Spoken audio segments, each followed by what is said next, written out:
Assalamualaikum warahmatullahi wabarakatuh. Waalaikumsalam warahmatullahi wabarakatuh. Bismillah, alhamdulillah, Allahumma sholli ala Sayyidina Muhammad amma ba'da. Ingkang sangat kula hormati para bunyai, para ning, khususipun Ibu Ina Dahlan beserta Bu Aminah dan para bunyai yang ada di depan kita, yang mudah-mudahan oleh Allah diberikan selalu kesehatan, panjang umur, penuh berkah. Untuk sedaya pengurus BKMN Masjid Jami Kota Malang yang luar biasa, mudah-mudahan Allah paling kesehatan, umur panjang, penuh keberkahan, keluarga yang membahagiakan.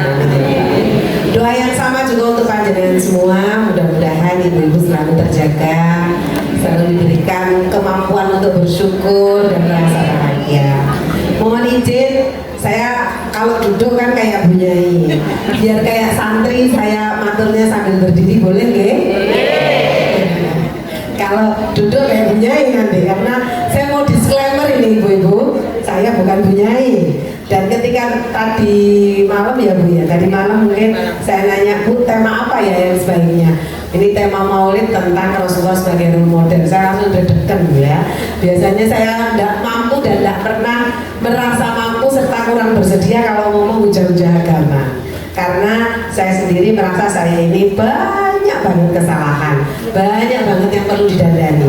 Karenanya disclaimer pertama, ini belajar bersama Bu ya. Kalau Bu Ina boleh nuturi, sudah memang makomnya.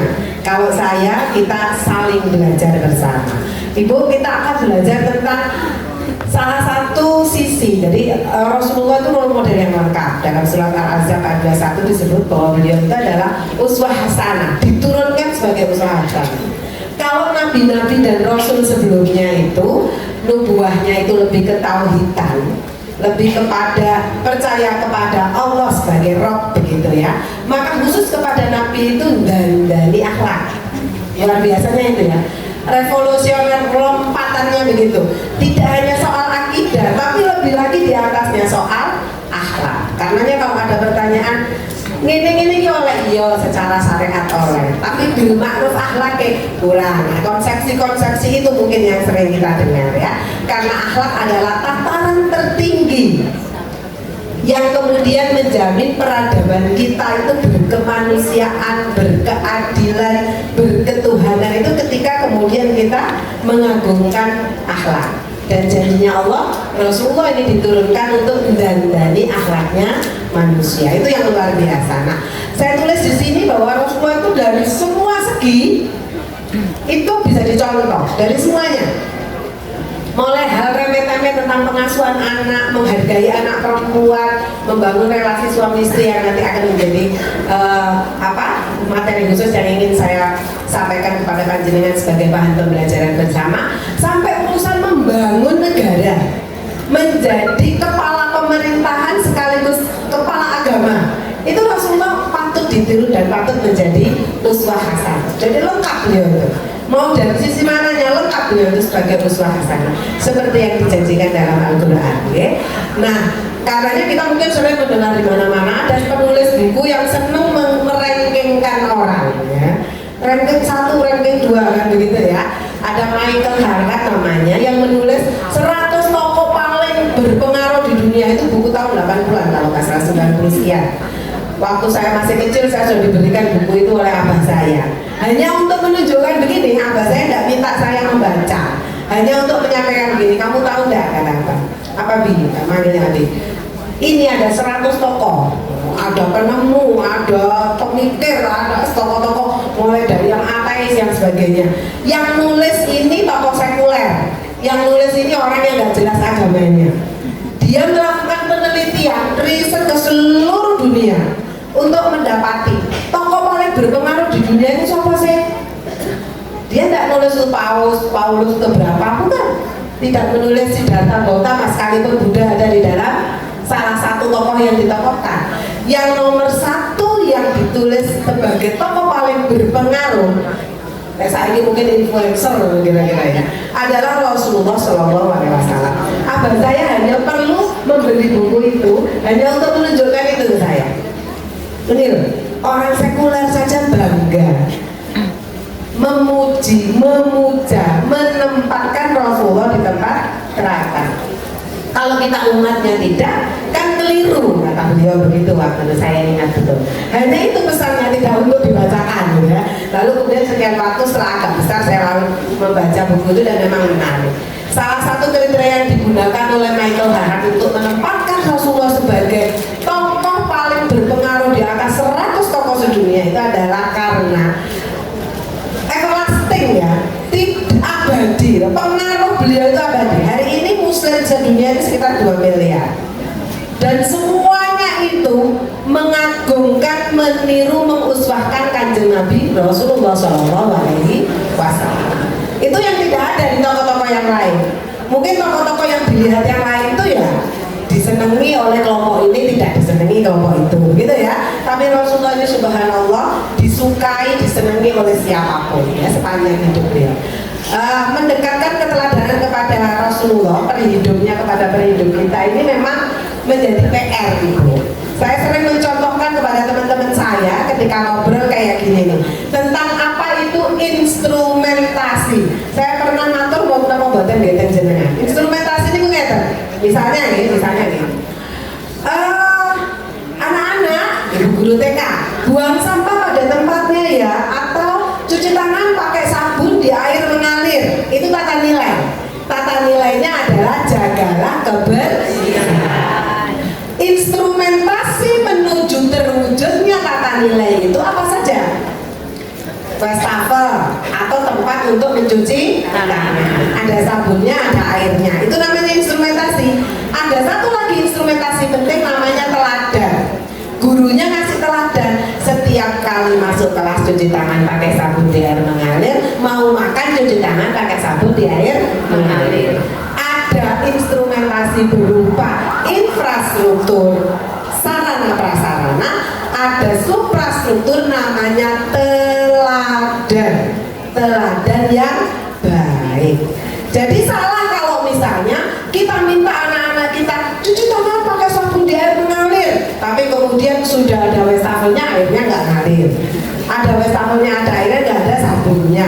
Ada air, ada wastafel, ada sabun, gurunya nggak kasih contoh. Habis pegang uang SPP anak-anak, pegang-pegang ini langsung ambil nyoel menjes, dimakan menjesnya, kasih usul enggak bu gurunya? Pada usia anak-anak yang masih membangun tata nilai, umur 35 tahun itu usia membangun tata nilai, membangun konsepsi-konsepsi dasar awal secara ilmu perkembangan psikologi anak begitu. Mereka akan bingung, jarene kudu cuci tangan pakai sabun, bu guru kok itu instrumentasi. Ini kita tarik. Meneladani Rasulullah butuh instrumentasi, butuh ngomong dan diri. Ayo kita teladani Rasulullah. Tapi di omahe ora tahu krungu bacaan sholat. Ora ono pajangan-pajangan. Misalnya karikatur, apa kaligrafi dan sebagainya tentang ayat-ayat tentang memuja dan memuji Rasulullah tidak ada. Itu secara infrastruktur tidak kita bangun, apalagi suprastruktur. Gagallah kita dalam membangun role model. Itu uswah hasanah. Role model mau hal apapun, ibu bapak, ibu-ibu mau menerapkan teladan apa, tradisi apa, membangun tata nilai apa. Hemat nak ya ojo boros. Instrumentasinya no boleh hemat ojo boros. Harus. Ojo gampang kepengaruh media sosial. Ojo gampang titik-titik K-pop misalnya ya. Nonton drakor terus misalnya. Tergila-gila kepada songkang dan sebagainya misalnya begitu ya, artis-artis K-pop dan sebagainya itu. Infrastrukturnya apa? Dua anak-anak diatur loh. Kuota internetnya dibatasi, pemakaian HP untuk anak umur sekian dibatasi. Artinya pembatasan infrastruktur itu bagian dari instrumentasi membangun tata nilai. Berikutnya juga contoh yang baik, ibu-ibu muda nggak kepingin anaknya terlalu Korea, tapi ibu-ibu mudanya sangat demen Korea, kan kangelan dia tuh ya. Misalnya ibu-ibu muda kayak saya ini kalau diarani gini, kenapa sih sangat senang sama drama Korea, itu mengalihkan hidup kita yang sumpah. Rasane bendino delok wajahe bojo kaya ngono-ngono ae. Lalu delok artis korek-korsane penuh dengan syukur. Ya Allah, gitu ya. Itu cara bersyukur yang agak keliru ya. Nah, itulah perlunya instrumentasi. Ini PR kita, Bu. Karena anak-anak kita ketika kita ajak baris rapi, upacara bendera, mengenang jasa para pahlawan. Angel napa mboten? Lare SD, SMP, kan baris rapi, upacara itu. Pak Camat yang ngerti lah arek-arek iki ngadeg. Ki Pak Camat monggo di tribun. Arek-arek ngadeg kepanasan, nggih. Upacara itu kakean sambutan. Lare-lare gelisah napa mboten? Sementara teng mriko, teng tribun sebelah niku wonten veteran-veteran Republik Indonesia. Pun sepuh-sepuh damel seragam veteran. Ketika bendera merah putih dikibarkan nangis napa mboten? Nangis. Kenapa? Beliau-beliau ini dekat dengan bendera itu. Dekat dengan sejarah betapa susahnya mengibarkan bendera untuk merebut kemerdekaan. Wajar kalau beliau katut nangis. Lu anak kita orang tahu melu berjuang dikongkon nangis sakit apa mboten? Paling saya rapi ya baris 1, 2, 3 baris keempat lungguh iso senggol-senggolan di kancane menguap sembunjuk maam kacang dan sebagainya. Ini instrumentasi yang gagal. Kita kepingin mereka menghormati para pahlawan, tapi kita tidak mendekatkan veteran dekat dengan situasi kepahlawanan karena mengalami. Anak-anak kita nggak mengalami. Maka untuk setiap hal yang kita tidak mengalami secara langsung, termasuk tidak menjadi generasi sahabat, tidak menjadi generasi setelahnya sahabat, setelahnya sahabat-sahabat lagi, kita tidak beruntung berada dalam circle generasi-generasi terdahulu yang parah, yang dekat kali Rasulullah. Maka yang harus kita lakukan apa? Berbeda kan? Yang pernah mengalami langsung dengan yang tidak mengalami. Logis nggak Ibu? Oke. Yang nggak pernah mengalami kayak kita dan anak-anak kita perlu upaya keras, sering-sering baca sholawat, sering-sering diperdengarkan sholawat ketika anak-anak, sering-sering diajak acara yang penuh dengan bacaan sholawat, sering-sering diajak tabarukan kepada para ulama yang mencintai Rasulullah. Itu instrumentasi. Inilah kegagalan utama di Indonesia. Pendidikan tanpa membangun instrumentasi yang kuat, sekedar diucapkan. Monggo ibu-ibu bersedekah. Kita sebagai muslim kita harus pemurah. Saya ngomongku gelang kondongnya 2 meter. Tidak bagus kita berbeda dari tetangga-tetangga kita. Kucing. Instrumentasinya berhasil apa boten? Instrumentasi termasuk di dalamnya teladan. Leres Bu nggih? Susah nggak membangun instrumentasi? Tapi harus diupayakan. Ada berbentuk fisik, ada berbentuk aturan, infrastruktur, suprastruktur. Ngaten nggih, lanjut. Setting relasi suami istri yang tergambarkan saat ini. Kados napa sih? Saya di awal di bagian judul sudah menuliskan, karena saya keburu-buru nggak sempat bikin materi. Ini saya ambil untuk plek ketiplek karena harus saya tuliskan. Ini etika akademisnya ya, bahwa ini diambil dari sebuah tulisan seorang periset. Mohon Ibu di bagian judul. Nah, ini disarikan dari riset library riset pustaka dari Reni Nur Aniro dan kawan-kawan dari Fakultas Syariah dan Hukum Universitas Sains Al-Quran Jawa Tengah di Wonosobo. Harus ditulis Bu, karena saya ngambilnya agak banyak. Oke, ini namanya etika akademis. Lanjut Ibu. Nah, setting relasi suami istri yang tergambar saat ini itu ya Bu.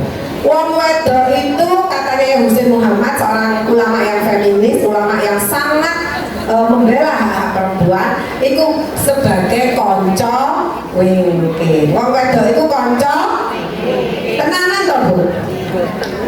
Estu tak niki wong wedok terus saya Husain Muhammad itu konco wingke. Temenan tak sampe niki konco wingke. Asli ayo ngaku. Kuosoan sampean apa bapak arek-arek lek di omah. Lebih berkuasa siapa?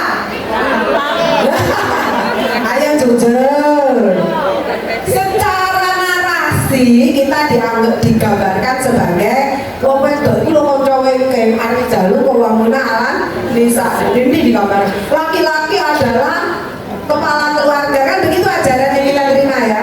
Aslinya kuatan sopo bapak ibu. Ngaku. Ayo kita pelajari ya, kita pelajari. Sudah benarkah pernyataan jujur kita itu? Sudah tepatkah seperti itu yang dimaui Rasulullah dan dimaui oleh Islam? Jangan-jangan kita masih salah beranggapan bahwa gak apa-apa lah di lambe ngomong bapak pemimpin keluarga, dia mau jadi aku kan? Katanya ganti warna cat aku bapak leren tukaran ambe. Anak yang lanjutnya yang di katanya dilamar uang atau ngelamarannya uang, siapa sih paling dominan memutuskan? Gak kan rundingan?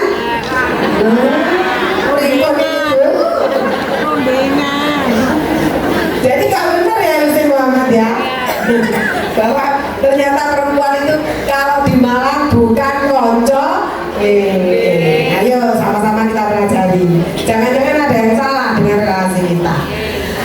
Jadi pandangan umum juga menganggap bahwa perempuan yang baik adalah yang menurut, tunduk patuh. Itu ya seperti itu ya, nanti bisa disimpan di grup lah. Lanjut Ibu. Baiti Janati ala Rasulullah itu seperti apa sih? Nah kan relasi suami istri dalam rumah tangga masa Nabi menjadi menarik untuk ditelaah karena pada konteks saat itu ya, pada konteks saat itu. Saya ini sering diprotes oleh feminis yang non muslim. Katanya Islam mengajarkan keadilan, menghormati perempuan. Kok Rasulullah istrinya banyak? Pasti yang pertama kali dijunjung itu ya. Kok Rasulullah istrinya banyak? Saya sampaikan untuk konteks situasi saat Rasulullah hidup punya istri sejumlah yang dimiliki beliau saat itu, para ummul mukminin itu. Dalam konteks bahwa beliau adalah kepala negara sekaligus kepala negara, kepala pemerintahan sekaligus ketua agama, itu menusak uwiti. Karena pada saat yang sama para tokoh itu istrinya bisa puluhan, ratusan, berganti-ganti istri, punya harem dan sebagainya. Jadi Rasulullah itu memangkas banyak hal. Rasulullah itu betul-betul memperjuangkan hak perempuan, dan tidak ada satupun perkawinan Rasulullah itu yang tidak dengan maksud nubuah, tidak dengan maksud untuk hal-hal tertentu yang untuk menyelamatkan Islam ke depannya. Coba kita lihat sekarang. Salah satunya yang sangat kita hormati tentu adalah Sayyidah Khadijatul Kubra radhiyallahu anha ya. Lanjut Ibu. Slide berikutnya. Bu Inan. Konsepsi relasi ya, konsepsi relasi dalam masa Rasulullah itu, Rasulullah mengajarkan kepada kita ini suami istri itu kayak sepasang sandal. Disebut suami karena ada istri. Bisa tak orang disebut suami kalau nggak ada istrinya? Bisa. Bisa orang disebut istri kalau nggak ada suaminya? Sepasang sandal. Sandal itu saged disiki tak Bu? Sing kanan aku disiki. Saged apa mboten? Sing kiri disiki mboten saged nggih? Berjalan selaras. Itu konsepsi suami istri. Kita mengenalnya dengan huna libasul lakum wa antum libasul lahum. Pakaian yang saling melindungi. Aja ono cacate titik pasangan sak kampung weruh. Biasanya korban KDRT yang datang ke kantor saya. Lek pas tukaran di bojone masyaallah, sekarang dia orang api itu. Boleh tekan kene sampai kene elek kabeh. Sampai ngerti tambah hikmah nangis ya. Semua hal tentang suaminya adalah keburukan. Dilok-ilokno. Pantun didamaikan, dirujukkan, dimediasi, akhirnya kembali lah kok meteng.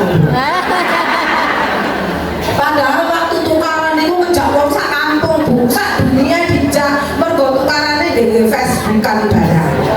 Bojone dilak-lokno di Facebook, di Instagram, di WA grup tanggane, WA grup bali-bali, ditokno kabeh lae bojone. Mari ngono kok rungkung balik maneh terus. Saiki gusuk elak angel ya. Mentaiponya kan susah. Halo, dengan begini saya nyatakan suami saya baik-baik saja kan tidak mungkin ya. Sudah terekam apalagi pakai media sosial. Nah inilah kalau kita tidak hati-hati hati. Karenanya konsep yang sangat diajarkan dalam Islam adalah bil ma'ruf. Dan menariknya ibu-ibu, bil ma'ruf itu dinamis. Apik cara zamane Rasulullah dengan apik cara saiki itu bisa sedikit berbeda. Apik bil ma'ruf itu perlu kebaikan. Kebaikan pasangan Yu Fatimah ambek Pak Rosid dengan pasangan Yunju ambek Pak Yusuf. Ya Pak Yusuf misalnya berbeda. Bil ma'rufnya itu fleksibel. Ini yang diajarkan ternyata. Pada masa kenapa? Coba kita lihat bagaimana Rasulullah memperlakukan Sayyidah Khadijah, bagaimana memperlakukan Safiyah yang Yahudi, bagaimana memperlakukan Aisyah yang manis manja dan masih muda. Berbeda apa sama? Berbeda. Pada Khadijatul Kubra, beliau itu bersandar. Khadijah itu yo maringi penguatan ekonomi, yo maringi penguatan status sosial karena beliau dari keluarga yang sangat terkemuka, yo memberikan pelindungan sepenuhnya, menjadi ibu yang meneruskan secara genealogis keturunan Rasulullah. Itu Sayyidah Khadijah radhiyallahu anha. Kalau di slide saya ini ada beberapa dalil-dalilnya ya Bu ya. Ketika misalnya Aisyah disebutkan cemburu karena Rasulullah sering memuji-muji Khadijah di banyak kesempatan. Rasulullah mengatakan tidak ada perempuan yang bisa menggantikan Khadijah. Kira-kira lo anak bojo nomor loro Bu. Bojo pertama itu sedo. Zaman saiki ya. Ono bapak-bapak duwe bojo telu, bojo pertama terus bapak ini memuji-muji bojo pertama dengan ngarepe wong akeh, dengan ngarepe bojo nomor loro, bojo nomor telu. Bojo nomor loro, nomor telu nangis apa mboten? Ya iso dipendeli barang. Tapi dengan tegas Rasul mengatakan tidak ada yang mampu menggantikan Khadijah dan perannya bagi saya. Tidak satu perempuan pun. Karena Sayyidah Khadijah memiliki peran-peran yang tidak dimiliki oleh Aisyah radhiyallahu anha.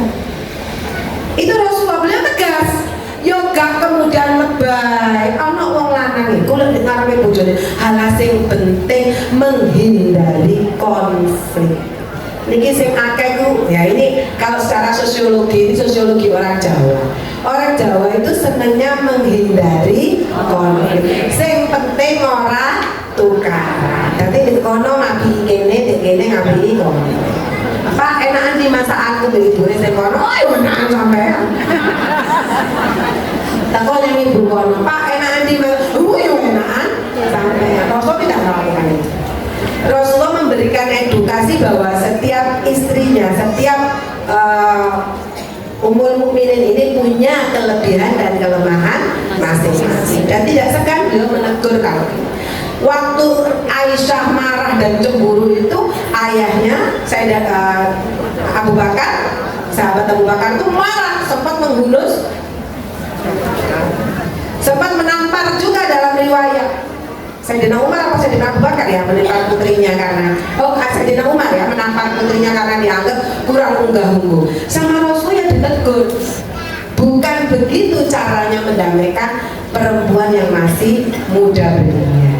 Karena Sayyidah Aisyah itu manja, melankolis, romantis. Rasulullah mengajarkan begitu, berrelasi dengan cara begitu. Ini namanya bil ma'rufnya fleksibel. Membangun relasi suami istri itu fleksibel. Ayo apa sing lanang iku butuh dilindungi. Seperti kita berlaku kayak Sayyidah Khadijah. Ayo apa suami kita itu perlu menjadi tempat bermanja-manja agar situasi romantis, agar kita bisa menjadi Aisyah radhiyallahu anha. Amin. Jadi panjenengan iki dadi bojo lek gak kelem di poligami, lek gak gelem ono mbok tuwek, mbok nom dan seterusnya, kudu punya karakter semuanya dong ya, bisa menjadi Khadijah. Karena kadang-kadang suami itu perlu pelindungan apa mboten Bu? Kadang suami ketika lelah itu kepingin manja-manja, itu dilakukan Rasulullah pada Sayyidah Khadijah. Perlu dimanja, perlu didudukkan sebagai raja, perlu siapa bunda? Berarti kita wajib datang setiap bulan dengan sekali lah tenang ya. Untuk apa tirose punyai hikmah kalau wau menjaga diri kita, mencoba untuk sabar. Masih yo bojone sing gak ada bojo lho nggih. Sing rondo gak duwe bisa. Sing duwe bojo. Ono ngene ya wis ki apa meneh kan ngoten. Tapi biasanya bener. Lek wis akeh